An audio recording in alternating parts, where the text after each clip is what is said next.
Hey, it's MIB. Welcome to the first Babble of 2022. You might hear a little clingy. That's because I'm having myself a rum and coke ski. And you grab yourself a drink, a high C or a water, a Coca-Cola or a beer. And let's toast to a good year and to this common interest we share.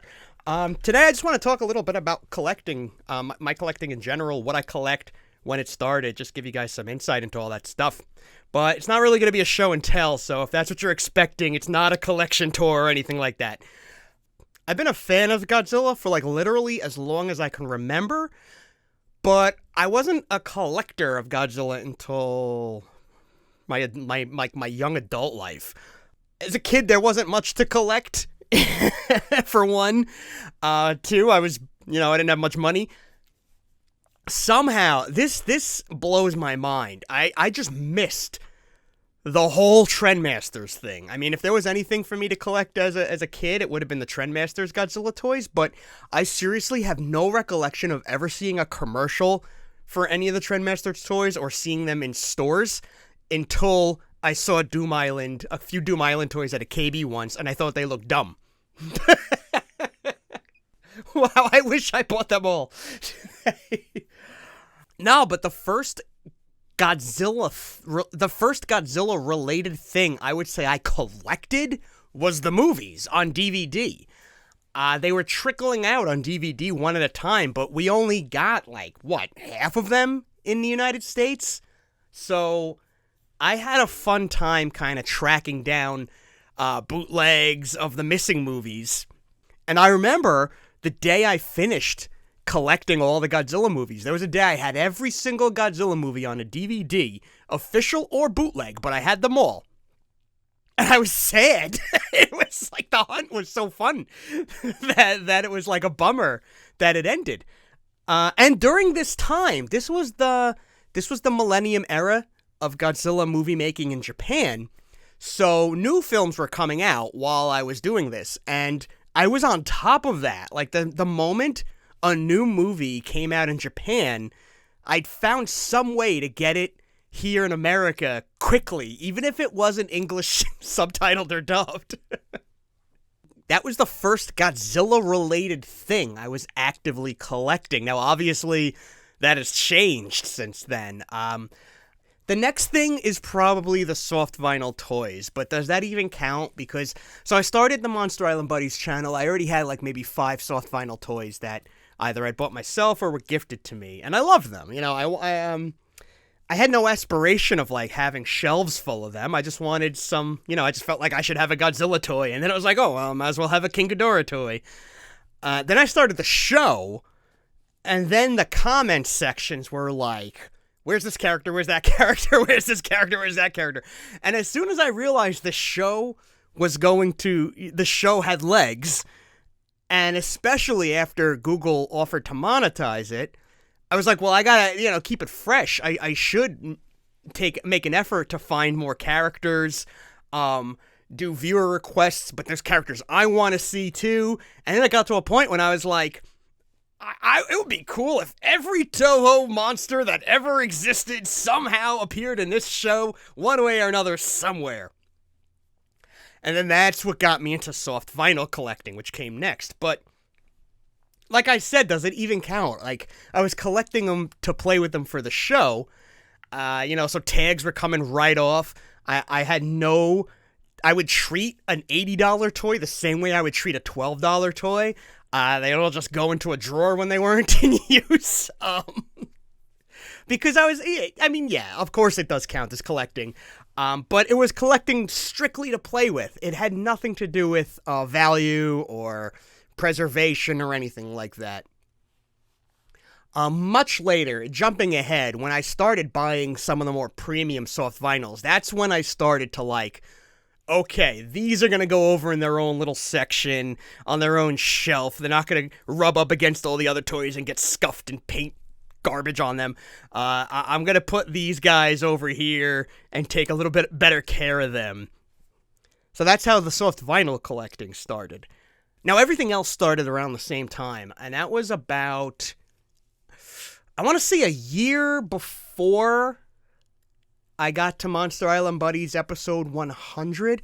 Somewhere in that time was when I started, like, seeing things that I was kind of interested in, and I'd pick up something here and pick up something there and be like, oh, you know, there's more. What's the story there? And that's kind of the reason I placed this about a year before episode 100 was because this was around the time I started to get an itch to do videos that explain toys and, you know, do what will become playtime. And I was preparing to during this time period. So I want to say around there is where I became like a full-fledged Godzilla collector. All right, so what do I collect? Godzilla related. So because of the nature of my career, I really like looking at past Godzilla promotional campaigns, advertising campaigns, anything that has to do with some kind of promotional tie-in. You know, I've done all these videos about the toy premiums at Taco Bell and KFC. Like, I'm really interested in that kind of stuff. Like, some of my absolute favorite stuff in my collection, you know, it's not out on the shelves and in the cases. It's in these binders. Print magazine ads and articles and publicity stuff, promotional kits, things that weren't meant for the public, but meant for businesses to understand how to advertise Godzilla. That's the stuff I like a lot. I love that stuff. I like oddities, you know, especially vintage oddities. Japanese, American, it doesn't matter. I like stuff that has a story that I can describe or explain, or if it's unexplainable, it's also fun. You know, I just like stuff that's, like, interesting. You already know that I love cute Godzilla stuff, so that's Godzilland and Lit Goji, and even right now, they've got all sorts of different chibi Godzilla campaigns, and I like all that stuff, too. In most cases, I legitimately like the art. I like how it all looks. It's colorful, it's vibrant, it's a good juxtaposition against just, like, normal, you know, grays and greens Godzilla toys and stuff. And it's good to have that end of the spectrum here, I feel like. Godzilla the character has this spectrum that's like, on one end, it is this kid-friendly, lovable mascot. And then the other end, it's this allegory for nuclear devastation and the ignorance of man.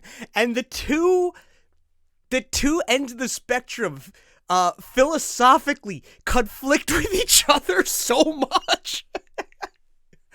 And I love it. I don't know. It's just like, it's intriguing to me. So I like having things to encompass both sides of that. The Godzilla and collecting started almost by accident.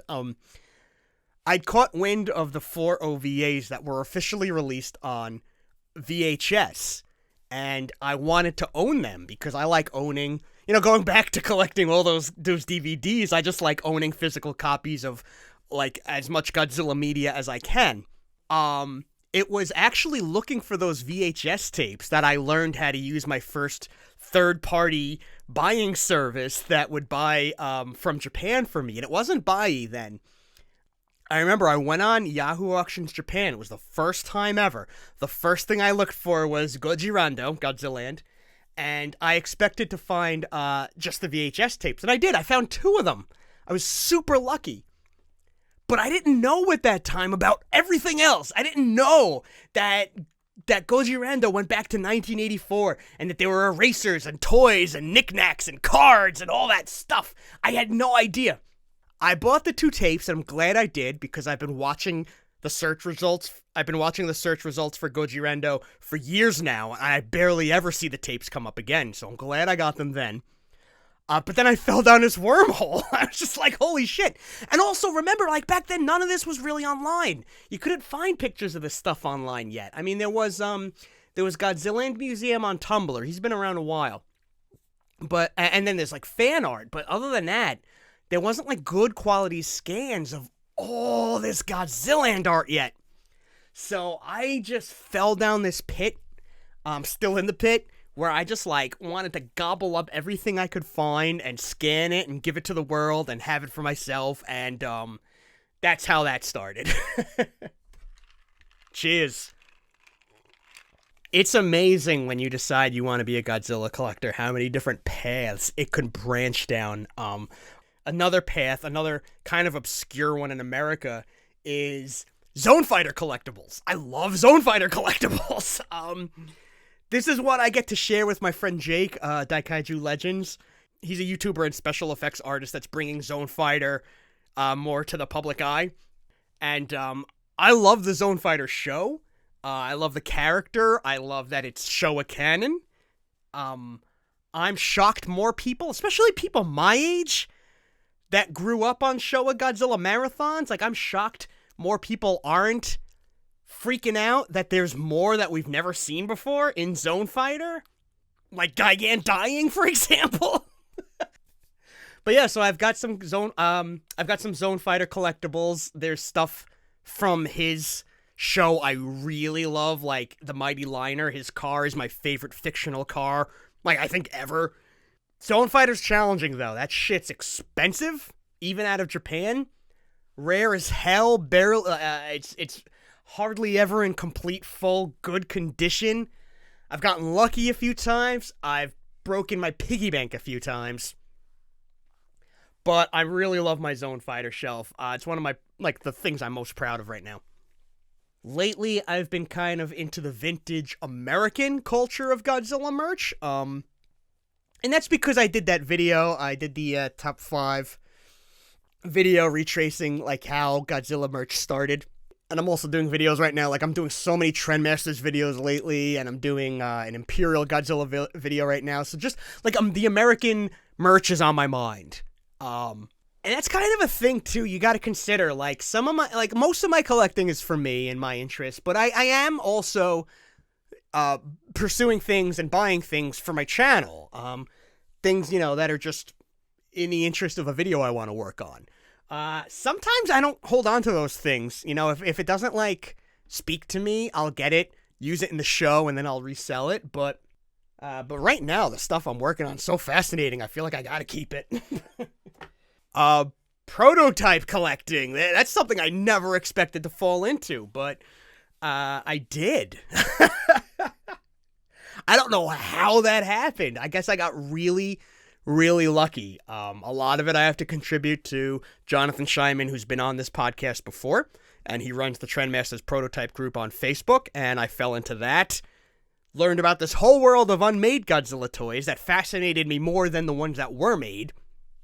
I have a lot of Trendmasters. I'm looking at it. Like, the only section of Trendmasters history I don't really have a lot of is Godzilla Wars. Like, all the power-up Godzilla and Rodan, and, yeah, so as of now, I don't have that stuff, but who knows, one day maybe. Oh, manga! I collect Godzilla manga. I have a lot of it. I used to collect the comic books. Religiously, like hard copies when IDW was making new issues. I kind of bailed on that and opted for digital. Video games. I have a video game show. Up until I did the Godzilla 2D fighting game on TurboGrafx CD, that was the first time I used a ROM for the video game channel.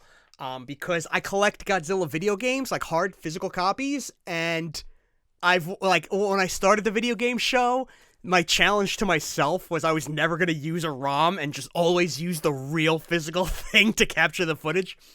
Then later on I gave up on that, but even still for myself, for my collecting, I like to have hard copies, and I do, of almost every available Godzilla console game. Some of them, though, are, just the cartridge, no book, no case. So I'm kind of going back and filling in those blanks, but there's just some stuff that's just too expensive. Like Godzilla, both the Godzilla NES games are just so fucking expensive with the box and the book. They're at prices I'm not willing to pay. So, so I was just keeping an eye out for that, but especially like the old stuff, Movie Monster game, the MSX games, I love having the original case and the books that came with those games. So yeah, like Godzilla physical video game media is a category I collect. Trading cards. I have binders filled with Godzilla related trading cards. There was at least 2 series that came out in America in the 90s. 3 or 4, actually, if you want to count the Godzilla 98 movie. I'm kind of like working on the Trendmasters card series right now. Each Trendmasters toy came with a card. And I have a lot, but not even close to, like, all of them. And some of them are a bitch to find. So, which only just, like, makes me more intrigued and, like, more interested in it. So, I've got a lot of the Trendmasters cards, but I'm interested in more. Oh, board games! Oh my god, I am so woefully behind in, presenting you guys board games in playtime episodes. In fact, sometimes I'm thinking a bit like board games will get its own show, because there's so many. I got a closet filled with them, and there's Godzilla-related board games. I've got Kong-related board games. I'm pretty sure I have every King Kong-related board game. Godzilla's a little trickier. I think I have, like, 95%. and I shouldn't say board, but, like, just, like, that type of game. Like, not all of them are, like, play boards, but, you know, like a box with some type of game in it. And I've got a lot from America and Japan. Most of them I can play. Some of them, like, just are a little too complicated and Japanese. Then there's, like little sub lines that I like to collect, like this 1984 flocked mascot line, which I'm missing a couple of characters, or Bon Presto plushies, which is like a billion of them. I couldn't possibly want them all. So there's just a couple of little lines here and there I'm interested in. I collect SH Monster Arts, or I used to. When it first started, I was getting, like, every character, and then somewhere around the repaints is where I stopped. They started doing, like, a lot of repaints and re-releases. They started doing a lot of different Godzillas, and I'm not into that, like, so much. It's a reason I didn't collect the NECA toys. I'm not, like, into having 50 different Godzillas, like, one from each costume he had in the films. That's not my style. I'm more interested in having, like, a Godzilla or two, and then as many different characters as I can have. So, like, Biollante and Space Godzilla, Mecha King Ghidorah, like, I'm interested in that. So, I got to pump the brakes on SH Monster Arts for a long time, I think, because they didn't release a new character for the longest time. But now they're doing it again. You know, Hidora's coming out, and they've got some Singular Point guys coming out. I'm not a completionist. I passed on Godzilla Singular Point, but I'm interested. I pre-ordered Jet. I passed on their Monsterverse toys too. I have Godzilla 2014. And I have Kong from Godzilla vs. Kong, and I'm good. That's all I need from that. I like collecting bootleg and knockoff stuff too, but I'm not nuts about it. Like, I pass on a lot of stuff because it's overwhelming. I'll throw in a few things right now that I don't collect. But knowing me, maybe in 2 years, suddenly it'll go 180 and I'll have an interest in that thing. But right now, like I said, I wasn't into the NECA stuff. I'm not into a lot of the modern stuff that's out right now in, like, Hot Topic or FYE or GameStop. I don't know, it's just not capturing me. The most modern thing I have is the Godzilla vs. Kong Funko Pops, and I don't have all of them. I have a bunch of them.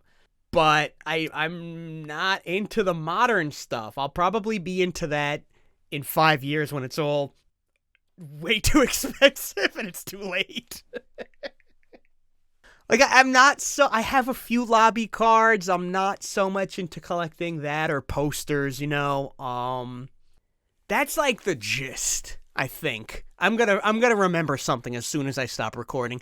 But that's the gist of my collection and why I collect what I collect. But if you collect something, you know that sometimes things speak to you and you can't fully explain why, and that happens to me too. You know, there's plenty of things around here that just spoke to me, and I can't really explain what it was that, you know, captivated me. And I'm still finding shit all the time, especially over in Japan, that I never knew existed.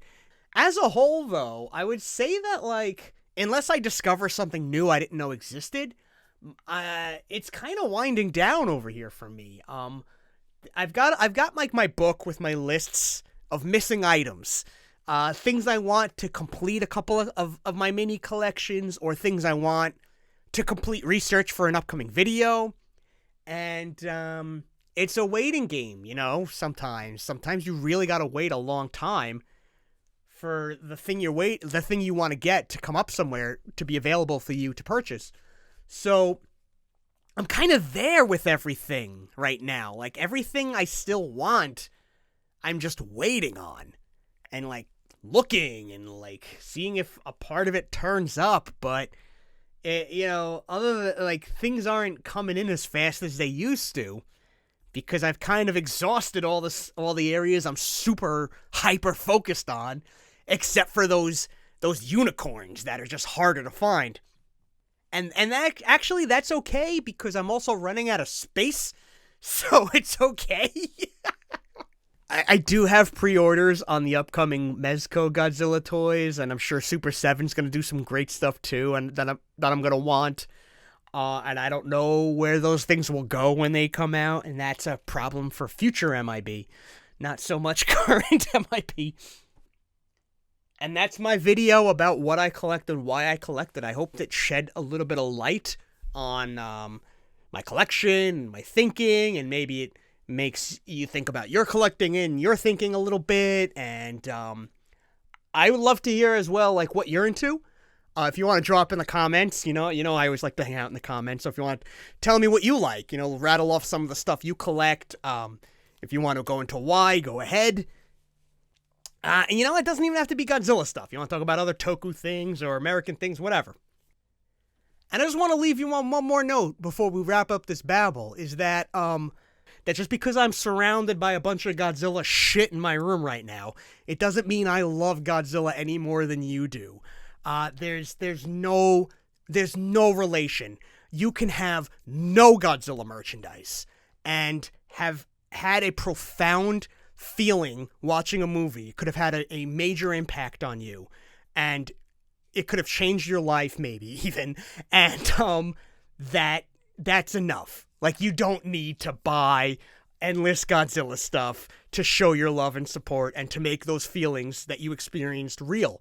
They are real. I'm here to tell you that, and I want you to know that I can't make this clear enough, that all this junk, I playfully call it junk, but all this stuff in my room doesn't make me or any other collector love something any more than you do. I don't think you can even measure that. Like, I think that's a stupid thing to try to be like, I'm a bigger fan than you. Like, that's arbitrary and stupid. Don't even think that way. But this is all to say, you don't have to spend a dime to love something. And I hope that sits with some of you. But I'll talk to you guys in the comments. Thank you so much. Cheers.